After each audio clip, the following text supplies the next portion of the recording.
Olá, esse vídeo é para você que faz direito ou para você que também está pensando em cursar o direito. Mas, sobretudo, eu quero falar com as pessoas que realmente vão fazer o exame de ordem, que estão se preparando para o exame de ordem. Em 2013, eu estava no finalzinho da faculdade, já no último período, e eu tinha muita dificuldade ainda com alguns temas, com alguns assuntos, e eu decidi entrar de cabeça para poder fazer o exame de ordem. Eu não tinha uma outra alternativa, a minha opção era passar, passar, passar, passar, ser aprovado, vencer, vencer, vencer. Naquela época eu ainda era motorista manobrista numa empresa terceirizada, e no horário do almoço, a Dê estava sempre lendo alguma coisa, nos intervalos, estava por ali lendo. O pessoal até já me brincava, me zoava, ô advogado, tirando sarro. E eu tive um problema na faculdade assim, em relação a algumas pessoas que não acreditavam, falavam que não seria advogado, coisa alguma. E até por ter um histórico de família de que eu sou pioneiro, tá? Eu nunca tive ninguém na família que fosse advogado ou tivesse feito qualquer curso superior, eu fui o primeiro. E eu lembro que teve um professor que certa vez disse assim, olha, eu vejo que você está tendo muita dificuldade, por que você não pensa em fazer uma outra faculdade, optar por um outro curso, para você não ficar perdendo o seu tempo, e gastar dinheiro com cursinhos e tudo mais, né? Muitas das pessoas ficam só repetindo, repetindo, repetindo e fazendo cursinhos, cursinhos, cursinhos. No meu caso, eu não reprovei nenhuma disciplina na faculdade, diga-se de passagem, embora eu tivesse um desempenho ali razoável, ali, sempre na média, porque realmente trabalhar na situação que eu trabalhava não me dava condição de me dedicar aos estudos. Até porque eu não tinha condição de pagar o curso de Direito, eu fui aluno bolsista, cotista, durante muito tempo eu até tinha um certo preconceito, uma certa vergonha em falar sobre isso aí.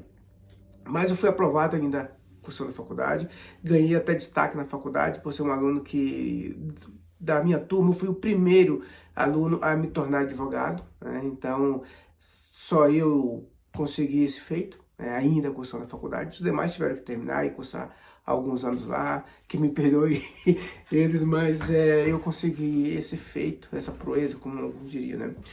Mas para isso eu tive que desenvolver um método, uma metodologia que eu mesmo criei. Eu já tinha uma certa experiência, quando iniciei a faculdade eu tinha 28 anos, concluí aos 31, toquei direto. E ao terminar a faculdade a vida começou a mudar, a aprovação do exame de ordem foi excelente, porque assim me deu notoriedade, me tornou conhecido, eu acabei me tornando chefe de gabinete de um político da cidade, e acabou que o padrão de vida mudou. Mudou significativamente. Só que eu fiquei pouco tempo também na política, já percebi que não era para mim, que o meu negócio era advogar, meu negócio era o direito e era aquilo que eu sonhei desde criança.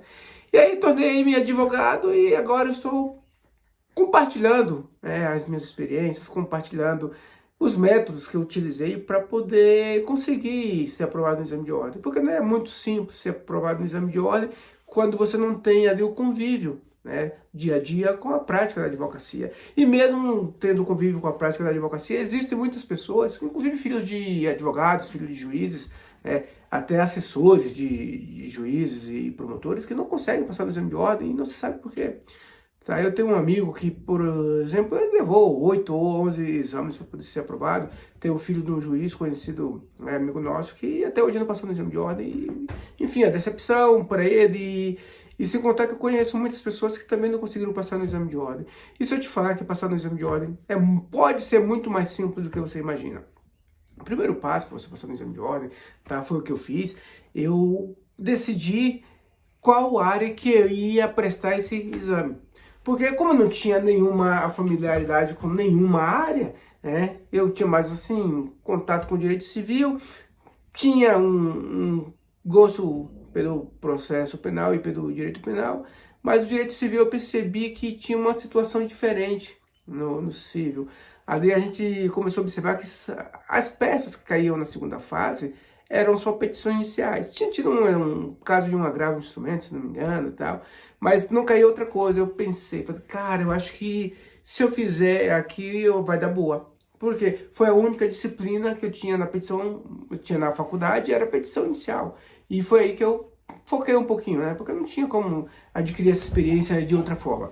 Com isso, eu comecei a estudar, mas decidi responder algumas questões, algumas provas. Fui lá, na época a internet não era como hoje, eu fui lá na Júri, zoei e olhei lá que tinha umas provas, né? Resolvi responder. Reservei um período de 4 horas, no dia que eu consegui sair mais cedo para fazer estágio. E daí eu cheguei e respondi. Acertei 43 questões. Falei, cara, que legal, bacana. Respondi, joia. Daí depois eu respondi uma segunda, 38. Depois eu respondi uma outra, 41. Aí depois eu respondi mais uma, 34. Aí eu comecei a pensar, falei, está ficando difícil, né? Mas de qualquer forma fui pro curso, né? No nono período, fui lá e fiz. Acertei 38 questões. Bati na tampa, fiquei pensando, falei, cara, onde foi que eu errei? Aí eu voltei e fui fazer uma outra estratégia. Selecionei aquilo que eu tinha sido bem, que tinha ido bem, e selecionei aquilo que eu tinha ficado meio termo. Aí eu decidi fazer o seguinte, falei, olha, já que ética eu posso gabaritar, então eu vou gabaritar ética. E aí eu foquei na ética. Foquei na ética e na sequência eu foquei no direito civil e processo civil. E aí fui criando um cronograma de estudos. Fui criando um cronograma e fui matando. Aí eu decidi, falei, eu vou acertar pelo menos 41 questões. E realmente acertei 41 no 10º exame, foi quando fui aprovado. Tá bom? Então essa é uma dica, eu acredito que talvez te ajude de alguma forma.